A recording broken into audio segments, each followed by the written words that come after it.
Allah memberikan iman kepada kita itu sudah luar biasa ya, dibanding mereka yang kita prihatin ya, tidak ada iman. Jadi kita ini diberikan iman ini sudah harta yang lebih tidak bisa dinilai dengan apapun yang dimiliki orang lain ya, seperti itu ya. Kalau ada dulu di video itu namanya siapa yang paling kaya di dunia ini ya? Apakah Bill Gates ya, yang punya Microsoft, atau orang terkaya yang biasa kita baca di koran ya, atau di majalah? Tentu yang paling kaya itu adalah orang yang beriman, yang datang salat subuh di masjid ya, karena katanya kita mendapatkan dengan 2 rakaat salat sunat sebelum subuh ya, kita memiliki dunia dan segala isinya. Nah, harta yang kedua yang tidak kalah pentingnya adalah setelah iman apa? Sehat ya. Banyak orang sakit ingin menjual semua hartanya demi sehat. Saya pernah waktu masih praktek dulu ya, ada satu pasiennya, dia bilang sudah habis ini dok ya, habis semua hartaku ini ya, berobat kemana-mana ya. Padahal bapak itu sudah usia 70 tahun. Kalau 70 tahun itu sudah apa namanya itu? Sudah banyak bonusnya ya. Memang diberikan ujian dengan penyakit kanker paru. Kanker paru ini kan ya bisa dikatakanlah berapa ya? 99% orang meninggal dengan kanker. Kalau dia sudah kena kanker paru, sudah umur harapan hidupnya itu sudah kecil ya. Maksudnya kalau sudah didiagnosis dokter kanker paru itu ya udah. Tapi bapak ini ya, dia bilang dia berobat ke sini.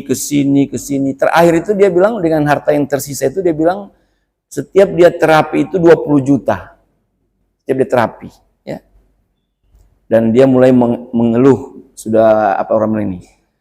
Mulai habis hartanya ya. Itulah sehat ya. Kalau kita masih sehat seperti ini luar biasa ya. Insya Allah ya, kita syukuri ya. Kita menjadi orang sehat. Nah, hari ini kita akan bicarakan tentang sehat dengan Ramadan ya, dan bagaimana pola makan yang sehat itu. A'udzubillahi minasyaitonirrajim. Ya ayyuhallazina amanu kutiba alaikumussyam kama kutiba alal ladzina min qablikum la'allakum tattaqun. Ini kan ayat ini yang sering kita dengar di bulan Ramadan. Tapi harusnya kita banyak mengkajinya harusnya di bulan sebelum Ramadan, supaya di bulan Ramadan kita sudah siap ya. Jadi kemarin juga waktu disuruh khatib Jumat, saya bilang kita bicara puasa sekarang Ramadan ya. Nah, kita bahas tentang surat Al-Baqarah ayat 183 ini. Kan ada minimal 3 poin di sini ya. Pertama, perintah kepada orang-orang yang beriman. Ya ayyuhallazina amanu ya. Wahai orang-orang yang beriman. Jadi orang yang tidak beriman enggak dipanggil ya. Karena ngapain kau puasa ya? Kalau tuh kau puasa berarti bukan untuk Allah ya. Orang beriman ini suruh puasa karena puasa ini luar biasa ya. Ya ayyuhallazina amanu kutiba alaikumussyam, diwajibkan pada kalian berpuasa kama kutiba alal ladzina min qablikum ya, sebagaimana yang diperintahkan atau diwajibkan kepada orang-orang sebelum kamu. Jadi artinya puasa ini bukan nanti di umat Rasulullah, umat Muhammad ya, tapi sejak umat-umat sebelumnya ya. Tentu kita di dalam Al-Quran tidak banyak mendengar ya disampaikan bagaimana puasanya Nabi Musa, Nabi Ibrahim ya, Nabi Daud dan seterusnya. Ada Nabi Daud ada ya, tapi ada orang-orang beriman itu kan sholat seperti itu juga ya, puasa seperti itu. Nah, la'allakum tattaqun ya, agar supaya kalian itu meningkat takwanya ya, semakin tinggi takwanya ya. Jadi kita harus bisa mengatakan bahwa apakah dengan puasa ini saya semakin taat, semakin banyak ibadahnya, semakin tunduk kepada Allah, semakin jauh dari maksiat atau hal yang kelalaian dan seterusnya. Karena nilai ketakwaan itu harus menjadi nilai utama yang kita harus jadikan kalau kita bicara indikator indikator dampak. Karena ada proses, output, ya, impaknya, dampaknya. Jadi takwa ini harus meningkat, ya, dengan berpuasa ini, ya. Kemudian dalam Al-Quran juga dikatakan di ayat selanjutnya Allah mengatakan ayyamam ma'duda, di hari-hari yang telah ditentukan, ya. Gimana ya? Oke. Faman kana minkum maridan aw ala safarin fa iddatu min ayyamin ukhra, ya. Barang siapa yang tidak bisa berpuasa karena maridan, sakit, aw ala safarin, atau bepergian yang membuat dia tidak bisa menahan atau menjadi lemah karena berpuasa, itu fa iddatu min ayyamin ukhra, dan dia bisa menggantinya di hari-hari setelah Ramadan. Jadi puasa ini tidak ada pemaksaan. Kalau orang itu kondisinya tidak memungkinkan untuk puasa. Tapi yang banyak masalah, banyak orang itu terlalu meringankan, ya, sakit flu saja sudah tidak mau puasa. Kan? Ada cuma flu saja, ya. Kan kasihan, padahal puasa ini kan luar biasa, ya. Apalagi kalau dia bepergiannya tidak terlalu, bukan bepergian di tempat-tempat yang sulit, ya. Oke. Gimana, Hi? Saya pindahkan anunya. Oke.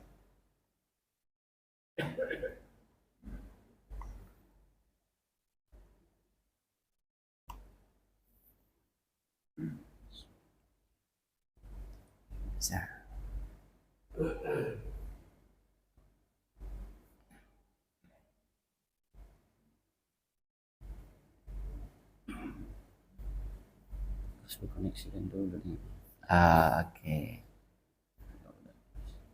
Alhamdulillah. Pak Jamal. Insyaallah.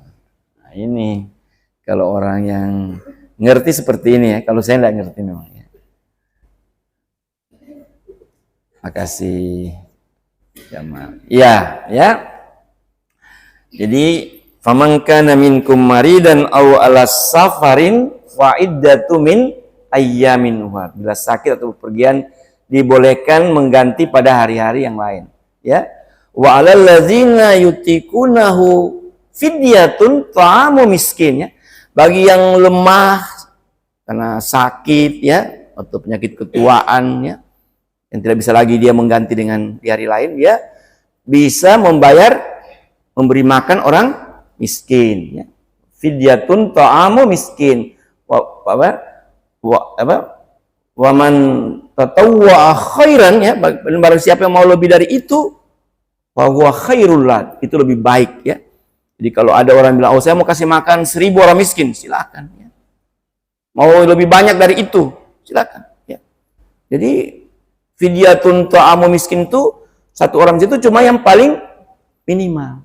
Tapi kalau kita mau yang lebih dari itu, lebih bagus lagi. Ini yang paling penting nih. Allah itu sudah mengatakan, wa antasumu khairul lakum in kuntum ta'lamun. Puasa itu lebih baik bagimu jika kamu punya ilmunya. Bagus, ya? Kalau kau punya ilmu, puasa itu luar biasa. Nah, makanya dalam kesempatan ini saya akan perlihatkan beberapa kajian-kajian hasil penelitian sudah dilakukan orang-orang di muka bumi ini. Bagaimana ilmu yang telah diperoleh manusia untuk mengatakan bahwa puasa itu memang luar biasa, gitu, ya. Puasa ini sangat baik karena Allah itu menyatakan dalam Al-Quran, wa antasumu khairul lakum. Puasa itu lebih baik bagimu. Jadi kalau cuma sakit-sakit biasa, paksakan puasa. Ya. Pepergian yang tidak terlalu capek, apalagi kalau kita naik pesawat. Ya. Apa yang menyebabkan kita kalau naik pesawat ya?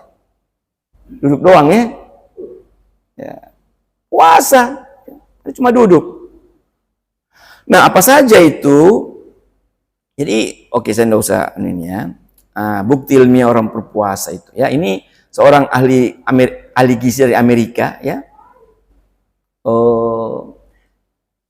Dia bertanya-tanya ya, kenapa orang Islam itu mau puasa ya? Dan puasanya bukan 1 hari tapi 1 bulan. Beda. Orang Amerika itu, saya sekolah di Amerika itu, mereka itu protes. Kenapa mereka bilang kau itu menzalimi dirimu? Tubuhmu kan perlu makan. Karena kita kan diajarkan itu di kuliah di kedokteran itu, makan itu hak asasi manusia, dia kebutuhan dasar tubuh manusia. Kalau kau tidak beri makan pada tubuhmu, berarti kau menzalimi tubuhmu. Sama seperti kau kasih racun. Ya. Jadi mereka heran-heran, orang Islam itu kok puasa. Ini si Andrea ini, dia teliti bagaimana orang berpuasa itu dampaknya kepada tubuhnya. Ini salah satu penelitiannya. Dia lihat setelah 10 hari pertama, dia lihat ada pembaruan sel-sel sebanyak 10%. 10 hari kedua meningkat jadi 66%. 10 hari ketiga 100%. Jadi tubuh kita ini, Masya Allah ya. Kita puasakan sebulan penuh 30 hari. Alhamdulillah seperti sel-sel baru ini sudah bermunculan ya 100%. Kekebalan tubuh meningkat ya dan seterusnya ya. Bagaimana memang loyo ya. Ada yang bilang bagaimana Prof itu kalau puasa tapi tetap kuat. Iyalah. Kau itu kan mau mengistirahatkan tubuhmu. Jadi biar loyo-loyo sedikit enggak apa-apa ya. Maksudnya tidak mau loyo ya, mau kuat terus ya. Ada waktu tubuh itu diistirahatkan ya. Memang lemah, ada rasa lapar, rasa haus. Tapi dampak yang luar biasa itu jantungmu semakin bagus, fungsi hatimu lebih bagus, lemak di bawah kulitmu hilang ya, supaya tidak mengalami berbagai penyakit kulit ya. Cadangan bagus ya, hormonmu bagus, organ-organ pencernaan bagus. Bisa mengobati penyakit ya dan seterusnya, bahkan bisa mencerdaskan ya. Orang Jawa itu katanya kalau dia mau ujian dia cuma makan yang putih-putih saja katanya, air putih, nasi putih, yang putih-putih saja, artinya dia puasa lah ya. Masya Allah. Nah orang bilang, masa cuma kita istirahatkan perut kita, kok bisa kita jadi cerdas, bisa kita jadi jantungnya bagus, ininya bagus. Apa hubungannya? Kan gitu ya.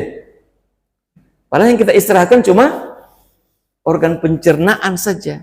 Tapi kok bisa berfungsi kepada semua tubuh kita ini menjadi bagus ya. Nah kalau kita lihat pencernaan kita kan cuma begini ya. Masuk dari mulut, keluar di anus ya. Tapi kok fungsinya begitu besar ya. Setelah itu baru mereka teliti ya. Nah, barulah dunia ini dikagetkan dengan peneliti yang namanya Yoshinori Ohsumi ya. Tentu dia bukan meneliti tahun 2016 dia mendapatkan hadiah Nobel.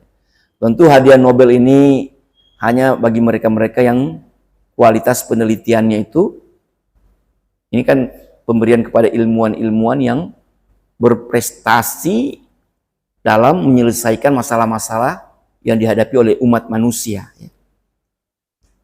Begitu Yoshinori Ohsumi ini meneliti dan timnya ini meneliti tentang ini, timnya ya, ini di Jepang, Universitas Tokyo ini kalau di Indonesia seperti UI lah ya, universitas terbaik di Jepang ya. Si Yoshinori ini dia bilang, Yoshinori ini waktu di S1 katanya dia termasuk orang yang tidak pintar-pintar amat lah ya. Dia bilang begitu. Dia bilang, saya itu tidak pintar dibanding teman-teman dia yang luar biasa. Tapi dia ingin melakukan sesuatu yang tidak dilakukan orang lain. Ya. Makanya dia pilih penelitiannya tentang sel-sel yang dilaparkan itu ya. Jadi gampang ya. Dia bilang ini penelitian yang gampang ya menurut dia. Tapi karena ketelitiannya atau kegigihannya mengungkap tentang apa yang akan terjadi kalau sel-sel itu dilaparkan, itu luar biasa. Sebenarnya sejak tahun 1950-an para ahli itu sudah meneliti ada namanya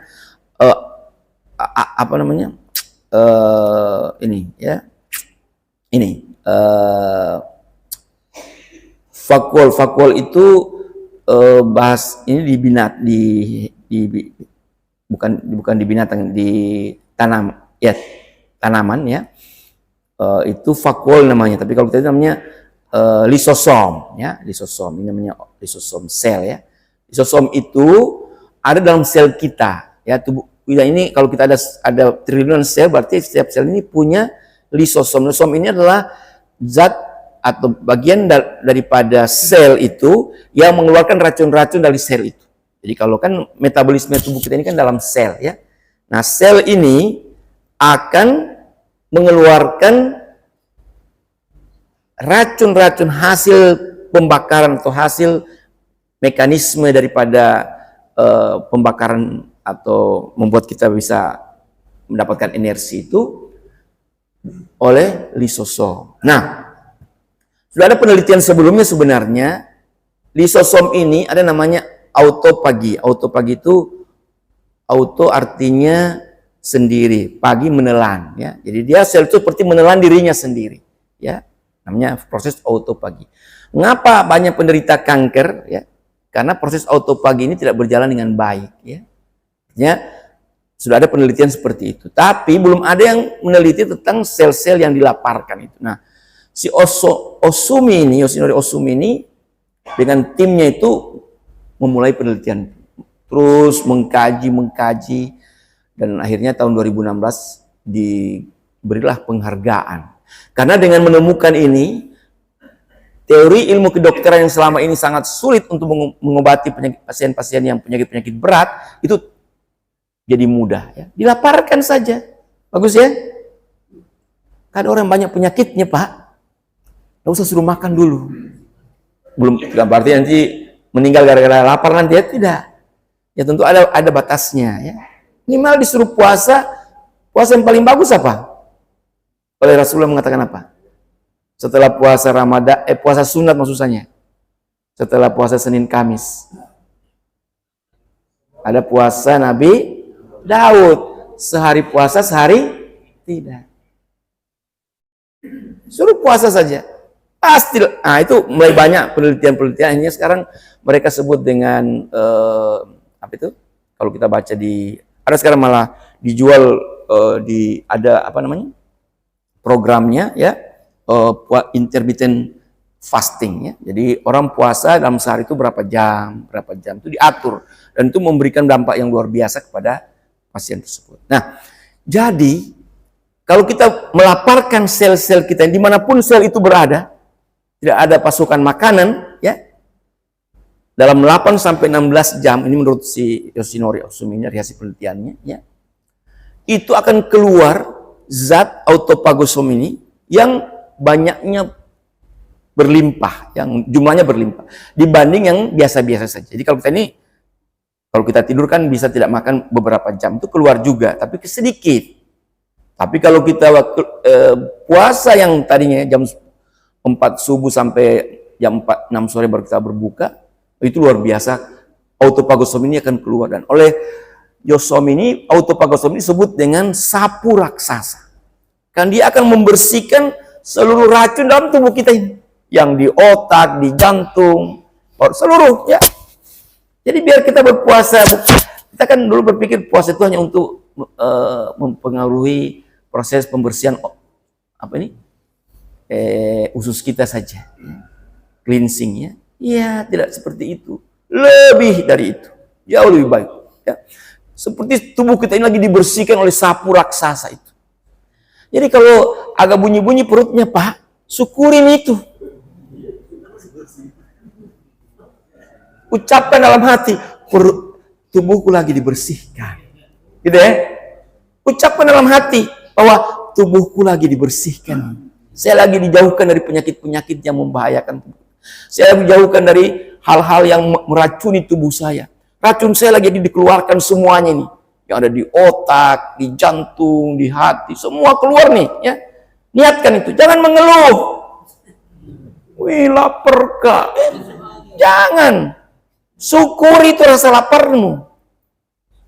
Niatkan bahwa ini laparku, Masya Allah. Memang, kan lapar juga itu tidak lama-lama amat Pak ya. Paling lama itu setengah jam. Kalau orang sudah terbiasa 15 menit, maka dia lupa laparnya. Tapi pasti datang lapar itu. Begitu kita tidak makan 3-4 jam setelah kita makan Pak, pasti lapar itu langsung muncul. Karena secara mekanisme tubuh kan begitu ya. Begitu kita tidak makan dan lambung ini kosong, pasti tubuh itu secara otomatis akan meminta kita untuk makan. Tapi jangan cengeng ya. Kita harus merasa, karena ini ada ilmunya mengatakan rasa lapar itu harus disyukuri. Kita bilang, Masya Allah, saya lapar tapi bersih nih tubuhku. Gitu ya? Masya Allah. Jadi, ini oleh penelitian oleh si Osumi ini ya, dia bisa mengatakan bahwa, coba lihat ya, orang-orang yang ini kan dia teliti pada sel jamur ya, yes sel ya, disuruh puasa yes sel ini dia tidak kasih makan, itu langsung menumpuk ini sel-sel ini autopagosom ini menumpuk ini yang dia bilang tadinya kan cuma satu-satu, sekarang menumpuk, berarti membersihkan ya, membersihkan. Vakuola. Jadi kalau dalam sel-sel tanam disebut vakuola ya. Nah, jadi teorinya sederhana. Ini autopagosom akan keluar. Ini kan sel ya. Dalam tubuh kita ada lisosom ya. Nah, dia ambil terus kemudian oleh lisosom ini dihancurkan itu yang tadi tuh sel yang sudah mau hancur itu, yang sudah autopagosom ini kan seperti sapu raksasa ya. Dia ambil semua racun-racun itu, semua yang tidak berguna dalam tubuh kita, ya, dia kumpulkan sini, dia masukkan ke lisosom, sudah dikeluarkan untuk menjadi dari tubuh kita, atau bahkan menjadi suatu sel yang baru, ya, sel baru itu berarti dia sel yang sehat. Sel yang sebelumnya sudah tua, sudah beracun, bla bla bla, nah itu akan menjadi sel yang baru. Jadi terjawablah apa yang diteliti oleh Andre Weider pada beberapa tahun yang lalu, dijelaskan dengan mekanisme ini. Ya. Jadi peneliti sebelumnya tadi hanya mengatakan, loh ke orang puasa itu begini loh kondisinya, dia lebih bagus jantungnya, lebih bagus fungsi hatinya, lebih bagus hormonnya, enzimnya, daya tahan tubuhnya, bla bla. Nah, dijawablah mekanismenya apa? Ah, mekanismenya adalah sel-sel lapar. Jadi bagus Pak ya kalau kita sering puasa. Makanya kalau kita tuh sering puasa Senin Kamis, apa yang kita makan di hari Selasa Rabu dibersihkan di hari Kamis. Kalau kita puasa Senin Kamis ya, apa yang kita makan berlebihan di hari Jumat, Sabtu, Ahad dibersihkan di hari Senin. Ya kalau kita sudah tua ya gitu, sudah umur 60 tahun, kalau puasa Senin Daud lebih bagus lagi. Lebih bagus. Pasti coba lihat orang yang puasa Nabi Daud itu. Bersih mukanya, tidak ada kerutan-kerutannya. Glowing, apa orang glowing itu? Bercahaya gitu ya. Glowing ya. Glowing itu artinya tidak ada kerutannya ya. Dia ada segar gitu, segar. Daripada kita pergi ke mana-mana pakai alat-alat yang bisa saja membahayakan ya. Ini kita puasa saja ya. Bisa lebih cerah, lebih awet ya, segar. Mana paham saya? Bisa kawin lagi ya. Kalau sudah dibutuhkan ya. Nah, terakhir mungkin ini yang penting ya, bagaimana kita menjaga makanan ini. Ini penting ya. Kenapa? Karena banyak orang juga puasa itu, orang bilang puasa balas dendam. Ya. Nah, itu yang harus dijaga. Janganlah kita puasa ini kita nikmati, kita makan yang terbatas saja. Itu bagus itu kita puasa ini. Kalau kita punya ilmu ya. Yang banyak orang balas dendam itu karena tidak ada ilmunya, dia tidak ngerti. Orang balas dendam ya. Kalau kita punya ilmunya, insya Allah ya kita menikmati Ramadan yang sangat-sangat sederhana ini. Bapak Ibu mungkin pernah tahu nggak kalau namanya makanan gizi seimbang? ya, pola makan gizi seimbang. Pernah dengar ya?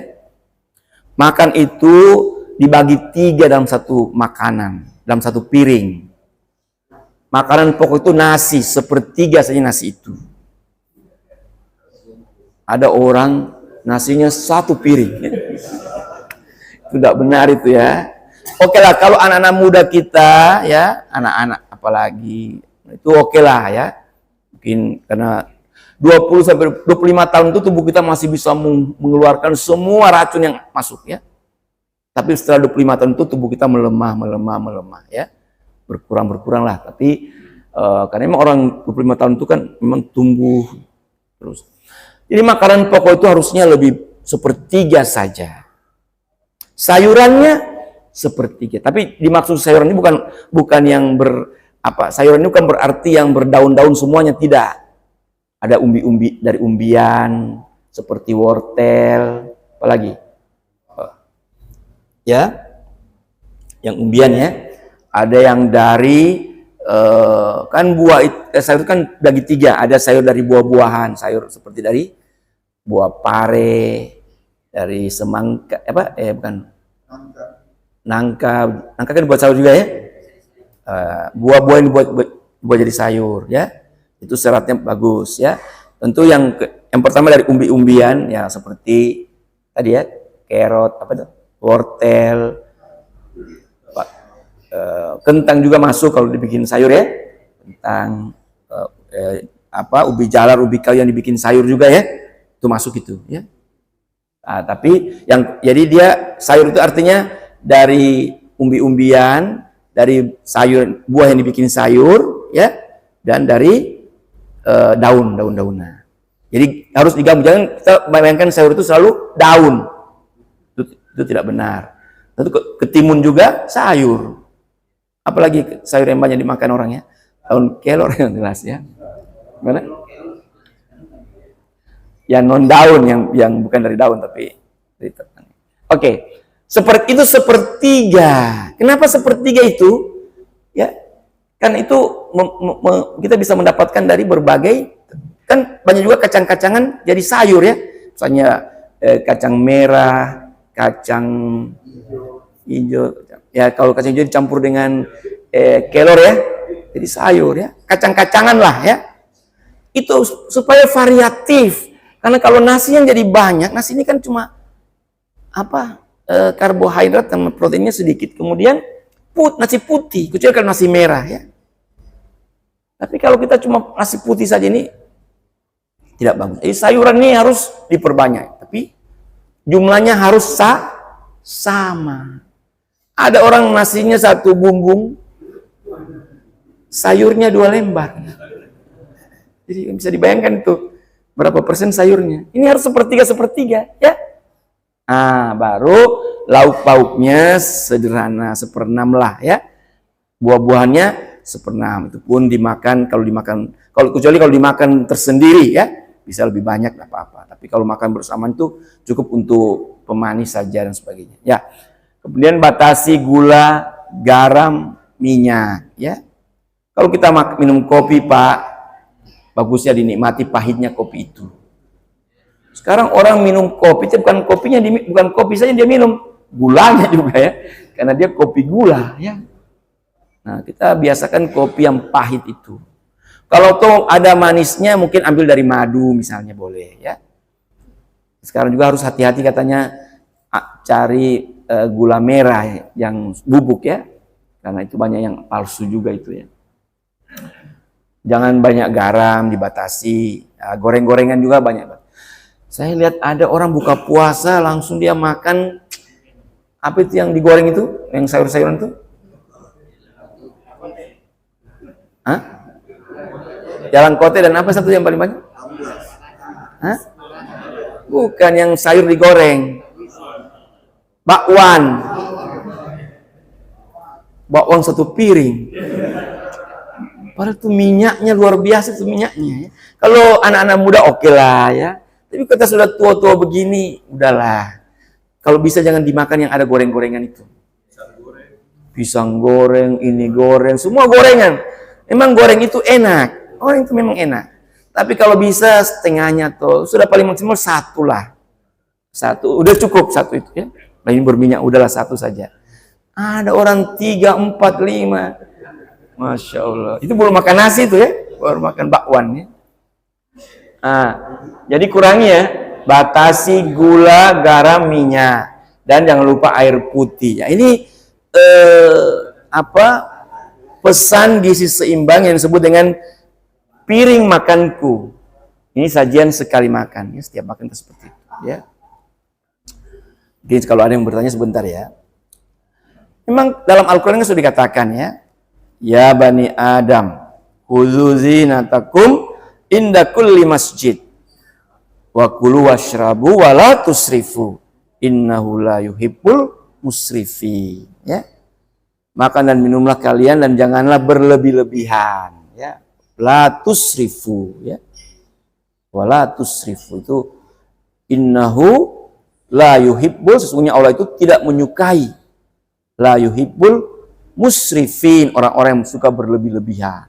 Makannya Masya Allah ya, berlebihan ya. Ya. Apalagi ada juga orang yang hanya mau makan makanan tertentu. Itu juga berlebihan tuh ya. Yang repot istrinya, kasihan ya. Harus menyiapkan kesukaan suaminya ya. Padahal istrinya itu ini mau beribadah juga ya. Gimana kita mau beribadah, Prof? Suamiku harus dimasakkan makanan kesukaannya, itu perlu waktu 1-2 jam. Jangan nih Pak ya. Kasih kesempatan istri kita itu banyak waktunya untuk beribadah ya. Jangan masak-masakan yang kita karena gara-gara kita ya. Kapan bagaimana berbukanya ya? Jika kamu berbuka, berbukalah dengan kurma. Ya. Jika tidak ada, berbukalah dengan air karena air itu suci. Jadi Bapak-bapak, Ibu ya, makanya kurma itu selalu disiapkan di saat berbuka puasa. Kan itu sunnah. Makan begitu buka puasa, ambil kurma satu. Itu sunnah itu, ya. Kalau tidak ada kurma baru mulai dengan air putih. Bagaimana Prof kalau langsung cendol atau es buah yang manis sekali itu ya? Padahal secara hadisnya itu apa? Korma atau kenapa korma? Ya ada satu pembahasan dulu saya pernah bawakan itu ya. Korma itu Pak 60-70% kandungannya itu gula. Korma itu gula itu. Ya. Jadi manis ya. Kemudian yang lainnya itu semua zat-zat gizi yang kita butuh itu ada pada korma. Ya. Jadi proteinnya, lemaknya, vitamin, mineral itu ada pada korma. Jadi bagusnya kita memang siapkan selalu korma ini. Ya. Kemudian jangan juga kita apalagi di bulan Ramadan ya kita menyepelekan sahur. Nggak boleh ya. Sahur itu adalah di bulan Ramadan itu dia menjadi salah satu sunnah yang sangat dianjurkan ya. Beda dengan kalau kita puasa sunnah di luar Ramadan. Kalau di bulan Ramadan itu wajib kita harus sahur dan ada waktunya juga ya. Dan itu ada berkah di waktu sahur ya. Dan makannya sahur itu juga seperti ini Pak ya. Jadi jangan bilang begini, ini karena saya puasa maka makanannya harus bla bla bla bla. Waduh, jangan ya. Kan kita mau istirahatkan tubuh kita nih ya. Jadi makan puasa itu sama juga dengan makan di hari yang lain. Jadi selalu ada pertanyaan itu, Prof, bagaimana makanan yang bagus di bulan Ramadan? Jadi apa yang mau dijawab kalau begitu? Seolah-olah Ramadan itu harus makannya harus lebih ada hal tertentu supaya kita tidak gampang lapar, tidak gampang ini. Jangan. Malah nikmati lapar itu. Karena ilmu yang tadi itu ya. Baik, saya kira kita persingkat saja ya. Jadi ada ini hadis yang diriwayatkan oleh Abu Daud dan Tirmizi ya. Rasulullah SAW itu berbuka sebelum sholat dengan beberapa butir korma basah. Apabila tidak ada korma basah di tempat beliau, maka beliau berbuka dengan beberapa butir korma kering. Ya. Dan apabila tidak ada kurma kering, maka beliau menghirup beberapa teguk air. Tadi lebih rinci dibanding yang tadi ya. Apa ini? Madu. Madu ya. Madu itu Bapak Ibu ya, lebih baik dibanding gula putih. Kenapa lebih bagus? Madu itu mengandung berbagai zat-zat gizi di dalamnya. Ya. Jadi kalau kita mau sehat, ganti gula putih itu dengan madu. Oh mau kita supaya ini manis, pakai madu. Supaya ini pakai madu ya. Karena kalau gula putih itu kandungannya cuma sukrosa saja ya. Karbohidratnya sukrosa. Tapi kalau kita madu, semua zat yang kita butuhkan itu ada pada madu. Jadi korma madu ini kalau bisa menggantikan gula yang selama ini kita konsumsi. Nah, ini slide terakhir ya. Jadi kita memang banyak hal-hal yang selama ini banyak kesalahan-kesalahan ya, banyak masyarakat yang tidak paham ya. Pertama, seolah-olah kita itu harus menyiapkan makanan yang berbeda di waktu sahur dan buka puasa. Itu harus dihilangkan pemikiran itu. Biasa-biasa saja ya. Bahkan bagusnya kita itu di bulan Ramadan lebih fokus ibadah ya dibanding makan ini ya. Kalau kita bisa makan sesederhana mungkin lebih bagus lagi. Kemudian yang kedua, hindari yang namanya balas dendam itu ya. Seolah-olah karena kita habis tidak makan 14 jam, kita harus makan banyak-banyak lah. Itu tidak boleh ya. Hindari. Kita nikmati kita di bulan Ramadan ini, kita membuat tubuh kita ini awet, membuat tubuh kita ini nyaman, membuat tubuh kita ini beristirahat, membuat tubuh kita ini diberikan kesempatan untuk hal-hal yang kita fokus ke yang lain. Dan kemudian yang ketiga, selalu jangan takut lapar. Nggak usah takut. Lapar ini harus dinikmati. Ya. Kalau tuh nyeri, ada nyeri, itu hal yang akan berlalu beberapa menit saja. Ya. Kemudian janganlah kita itu fokus hanya makanan saja. Apa kita makan buka puasa sebentar. Yang kita fokus itu adalah bagaimana memenuhi kebutuhan hati dan pikiran kita ya. Itu dengan ibadah ya. Dan yang paling penting juga kita harus bertahan sampai terakhir ya. Jadi Ramadan ini betul-betul kita nikmati sampai di ujung Ramadan ya. Saya kira ibadah yang mendukung saya kira jelas ya, tidak usah disampaikan ya. Saya kira itu saja ya. Jadi kesimpulannya Ramadan itu insya Allah akan memperkuat fisik, mental, sosial dan spiritual kita. Jadi ini kan definisi sehat yang diharapkan oleh WHO ya. Dan bukti ilmiahnya sudah sangat banyak ya. Dan yang paling penting juga target Ramadan adalah peningkatan derajat ketakwaan. Inna akramakum indallahi atqakum ya. Orang yang paling mulia di sisi Allah, yang paling tinggi takwanya, itu yang kita harus raih. Takwa yang tertinggi yang kita bisa raih. Itu yang insya Allah itu yang target kita itu. Bagaimana ketakwaan saya ini. Kan derajat takwa itu akan diukur dengan semakin banyak ibadah kita, semakin baik ibadah kita, kualitasnya semakin baik dan seterusnya. Saya kira itu alat ukurnya.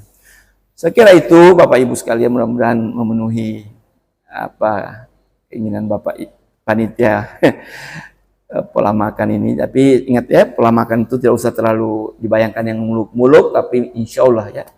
Ingat saja gambar yang tadi itu ya, sepertiga apa tadi? Sepertiga nasi, sepertiga sayur-sayuran dan terkait dengan sayur ya. Seperenamnya lauk, seperenamnya buah ya. Dan jangan berlebih-lebihan. Baik, kita cukupkan. Ada mau bertanya atau kita masih perlu ada waktu untuk? Ya, silakan.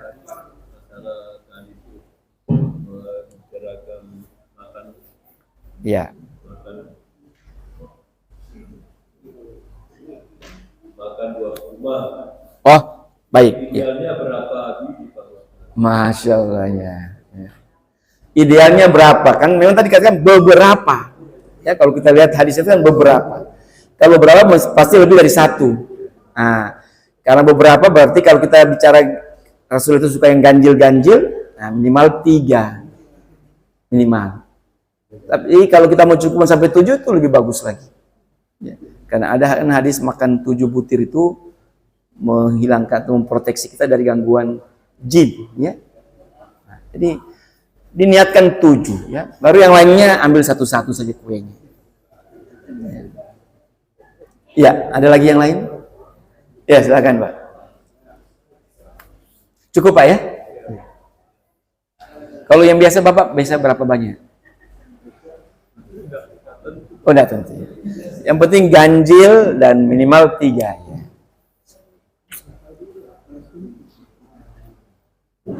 Terima kasih. Assalamualaikum warahmatullahi wabarakatuh. Waalaikumsalam warahmatullahi wabarakatuh. Prof sudah jelaskan tadi sepertiga. Iya. Ada dari siapa? Pernah bertanya, ada pendidik ini dan pernah tanya Pak Prof. Dia bilang begini, saya bilang apa tipsnya? Saya bisa jadi masih kelihatan masih tua. Wah, Masya Allah. Dia bilang begini, kalau saya sudah makan, saya tidak makan, saya tidak minum dulu. Nanti sekitar 30 menit katanya baru minum. Pertanyaannya bagaimana pandangan Prof tentang hal ini. Yang kedua tentang orang sudah tahu semua ada yang namanya cuci mulut. Cuci mulut ini saya juga pernah pertanyakan, ada yang bilang begini, kalau cuci mulut itu umumnya kalau orang sudah makan. Iya. Tapi ada saya pendapat bahwa itu salah. Cuci mulut yang benar adalah sebelum makan. Cuci mulut seperti ada pisang, kita makan pisang dulu. Jangan setelah makan baru makan pisang. Bagaimana tentang ini, Prof? Ya. Baik, ini juga sekarang ada bukan pemahaman sebenarnya ya. Makan itu jangan maunya langsung ditelan ya. Memang ada proses mengunyah ya. Mengunyah itu harus dalam waktu yang lama ya. Kalau kita makan mengunyah dalam waktu yang lama itu kita memang tidak akan makan yang banyak-banyak juga ya. Dan kita kunyah kan. Ada yang bilang 33 kali tapi itu kan tidak ada hadisnya ya. Sudah dicari katanya. Tapi kalau makan harus yang tenang, banyak mengunyah itu penting. Nah, setelah diteliti memang kalau kita banyak mengunyah itu akan menghasilkan air liur yang banyak juga. Nah, otomatis setelah kita makan, kita tidak perlu minum. Kenapa? Kita nyaman, sudah nyaman kan karena memang selalu dikunyah dalam jumlah yang dalam waktu yang cukup, kemudian banyak air liurnya, kemudian ada yang mengatakan memang setelah kalau kita minum air yang banyak ya, itu otomatis ya makanan yang masuk itu enzim ada kan air liur itu mengandung enzim. Enzim itu adalah zat ya, dia protein yang bisa membantu menghancurkan makanan. Nah, jadi kalau itu banyak, dia akan bekerja maksimal mencerna makanan itu. Tapi kalau kita minum air putih yang banyak, ya itu setelah pas habis makan itu akan mempengaruhi enzim yang tadi itu, yang harusnya banyak ya. Nah, jadi memang sekarang dikembangkan itu. Kalau kita habis makan itu jangan langsung minum, ya. Tapi coba tentu makan yang harus banyak mengunyah tadi. Gitu ya. Jadi kalau ada orang tadi begitu nenek itu begitu kan, dia habis makan tidak makan dulu, dia minum air putih dulu, gitu. Tidak. Iya, setelah 1 jam. Itu memang menyehatkan. Iya. Karena apa? Karena dibiarkan enzim dari air itu mencerna makanan dengan baik. Jadi orang seperti itu tidak gampang gemuk. Tuh Hamzah ya, supaya tidak gampang gemuk Hamzah. Ini temanku ini Hamzah. Banyak mengunyah ya.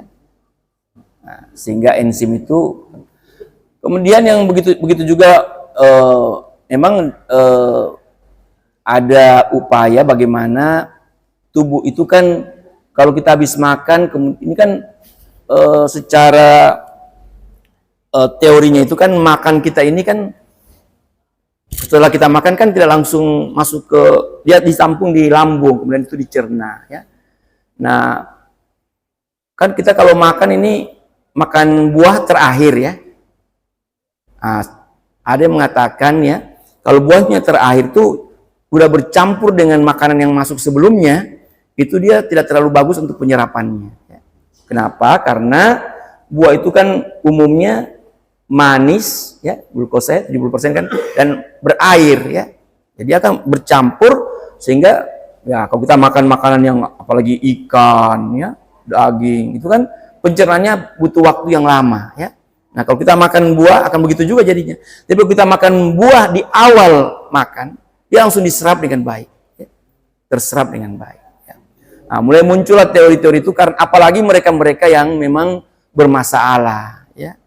Ya, sekarang ini kan ada yang tidak semua itu cocok, semua cocok ya. Ada orang setelah diberi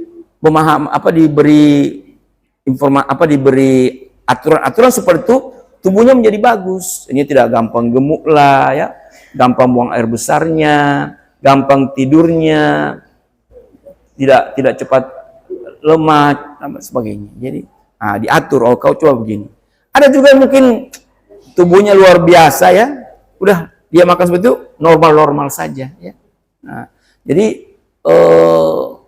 memang kita itu kan mau hidup, ada penelitian di kedokteran itu mengatakan hidup manusia itu bisa sampai 140 tahun dan tetap awet. Kita kan mau seperti itu kan? Kalau toh dipanjangkan umurnya. Gitu. Ada juga orang umurnya 70 tahun, tapi yang dia nikmati sehatnya itu cuma 60 tahun. Setelah 60 tahun keluar masuk rumah sakit, keluar masuk di prakteknya dokter. Itu kan kita tidak inginkan juga itu ya. Kita maunya ini 70 tahun usia kita, di akhir terakhir kita meninggal tetap sehat. Cuma tiba-tiba aja kita tersendung di mana, jatuh, meninggal. Atau lagi baca Quran, tiba-tiba langsung cek, meninggal. Bagus begitu kan? Daripada dirawat sekian lama di rumah sakit ya, bolak-balik. Nah, harapannya seperti itu. Jadi kalau ada yang seperti itu, coba datang ke kita sekarang ini ada namanya, ada ahli gizi Bapak Ibu ya. Di rumah sakit itu ada ahli gizi ya. Ya nanti dia bisa atur makanannya sesuai dengan kondisi orang itu. Kan sekarang ada namanya nutrigenomic, ada alat yang dipakai. Begitu Bapak dipakaikan alat itu, memang bayarnya masih mahal ya, 10 juta ya. Tapi berdasarkan pemeriksaan itu Bapak langsung bilang, oh Bapak ini kalau minum kopi begini modelnya akan terjadi begini. Misalnya kurang cocok lah ya. Makan ini kurang bagus. Oh, kalau begini diaturlah begini lebih bagus. Nah, karena masih mahal alat ini, tentu yang bisa dicek dengan alat ini maksudnya orang-orang yang punya uang ya. Tapi ke depan katanya akan jadi jauh lebih murah nanti kalau sudah diteliti, hanya alat ini akan jadi murah. Jadi kita insya Allah kita akan makan sesuai dengan siapa kita. Ya, bagus gitu ya. Oh, saya kayaknya kalau makan pisang kurang cocok. Bisa. Ada yang biasa makan pisang tidak nyaman buang air besarnya, ada kan? Misalnya. Ada. Jadi tidak berarti semua itu sama, tapi satu-satu ya. Nah, ada yang merasa. Jadi jangan dianggap itu aneh kalau orang bilang, saya kalau makan korma loyo kak. Nah apa-apa, oh, berarti ada yang tidak cocok di korma itu. Gitu ya. Ada yang bilang juga, saya kalau makan durian 1 biji saja sakit kepalaku. Udah, kau sudah begitu modelmu, ya. Tapi ada buah-buah yang lain yang biar 1 keranjang bisa. Misalnya. Itu namanya personalized nutrition ya. Jadi ke depan itu orang personalized juga health, personalized medicine. Jadi orang itu ke depannya itu akan selalu sesuai dengan siapa orangnya. Ya. Itu Pak. Ya, ya nenek tadi begini modelnya, bisa saja. Nah, cuma akhirnya kita bisa generalisir dengan ilmu yang ada dan seterusnya. Saya kira begitu Pak ya. Jadi itu luar biasa itu. Tapi kita ini bersyukurlah kalau kita masih bisa. Tapi manfaat-manfaat dari yang seperti tadi itu harus kita dapatkan. Itu untuk merubah perilaku atau gaya hidup kita. Saya kira karena mungkin sudah menjelang 6.30 ya. Oh, mas satu lagi ya, silakan. 2 menit. Terima kasih. Assalamualaikum warahmatullahi wabarakatuh. Waalaikumsalam warahmatullahi wabarakatuh. Ada salah satu penyakit yang disebut penyakit sejuta umat. Oh, sejuta umat, masya Allah. Yaitu penyakit mah Masya atau Allah. asam lambung. Ya, Nah, penyakit mah asam lambung ini biasanya tidak boleh terlalu lapar dan tidak boleh terlalu kenyang. Kira-kira bagaimana mengatur kan khususnya misalnya dalam untuk berpuasa sehingga penyakit itu tidak kambuh seperti itu. Karena ini kita katakan tadi memang banyak orang yang mengalami dan seorang tidak mau puasa karena alasan itu aslinya mah. Saya nanti bisa lapar kampungan. ya betul ya. Kira-kira bagaimana mengatur ini, Prof, sehingga kita dengan riwayat penyakit seperti itu bisa tetap berpuasa. Ya, terima kasih. Masya Allah. Yang pertama itu kalau ada penyakit berarti harus disembuhkan. Ada orang penyakitnya itu sudah minum obat tapi kalau kambuh lagi berarti itu belum sembuh. Ya. Nah, sekarang ini sudah mulai banyak hasil penelitian yang memperlihatkan dispepsia ya, kalau bahasa kedokterannya dispepsia ya, atau penyakit lambung itu sudah ada obatnya. Bahkan yang lebih ajaib lagi, itu hanya bisa disembuhkan dengan obat-obat herbal, kunyit temulawak. Coba ya, kunyit temulawak lebih ampuh dibanding menggunakan obat-obat modern itu. Bayangkan ya.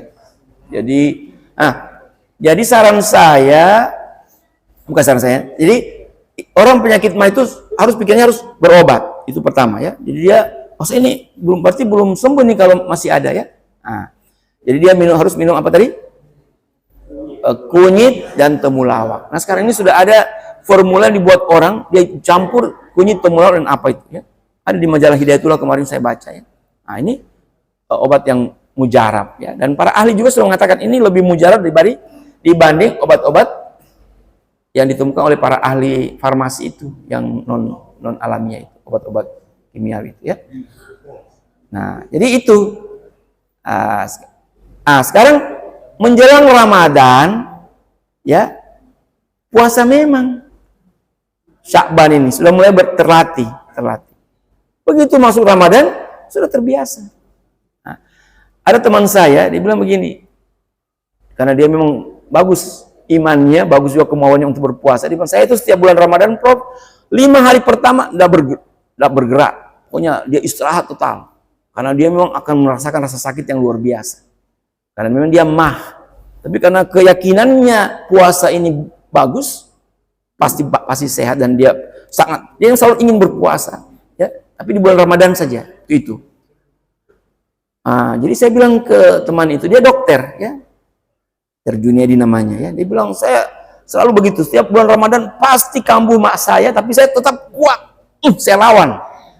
Biasanya 5 hari gitu, setelah 5 hari normal semuanya. Jadi saya kasih tahu beliau, kalau gitu dok, puasa memang di bulan sebab, apalagi kan ada hadisnya, ada sunnahnya itu. Rasulullah itu lebih banyak puasanya di luar Ramadan hanya di bulan Sya'ban. Lebih dari yang biasanya. Puasa memang di bulan Sya'ban. Begitu Ramadan sudah awet, sudah nyaman.